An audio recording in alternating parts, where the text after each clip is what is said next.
پنڈ دادن خان سے ہمارے bureau chief کرم شہزاد کی تفصیلات کے مطابق government Chaudhry Yamin Baghri technical college میں مسجد کی تعمیر اور فلٹریشن پلانٹ کی تعمیر کے لیے سنگ بنیاد رکھنے کی تقریب کے مہمان خصوصی صاحبزادہ پیر نیاز سلطان سروری قادری تھے۔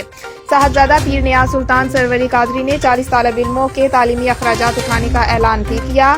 سماجی اور رفاہی تنظیمیں اسلامک ہیلپ اور HMCT تعمیرات کے تمام اخراجات اٹھائیں گی۔ افتتاحی تقریب میں principal engineer Javed Iqbal college کے عملے کے علاوہ چوہدری یامین باغری، عبدالحفیظ ساقی سمیت سول سوسائٹی کے افراد نے شرکت کی۔ Government Chaudhry Yamin Baghri technical college کے پرنسپل اور چوہدری یامین باغری نے اسلامی ہیلپ انٹرنیشنل اور HMCT اقدام پر شکریہ ادا کرتے ہوئے کہا کہ کالج میں مسجد کی تعمیر از حد ضروری تھی اور فلٹریشن پلانٹ کی تنصیب سے طالب علموں کو صاف پانی میسر ہوگا، جبکہ تحصیل بھر کے 40 کے قریب بچوں کی تعلیمی کفالت غریب علاقے کے لیے کسی نعمت سے کم نہیں۔ اسلامک ہیلپ اور HMCT کی کاوشیں قابل ستائش اور قابل تقلید ہیں۔ اس سے قبل مذکورہ دونوں تنظیموں کی طرف سے تحصیل سے تعلق رکھنے والے 26 غریب اور مستحق افراد میں 18,000 روپے فی کس کی رقم تقسیم کی گئی اور للہ چوک میں پولیس پوسٹ پر بھی مسجد کی تعمیر کا سنگ بنیاد رکھا گیا۔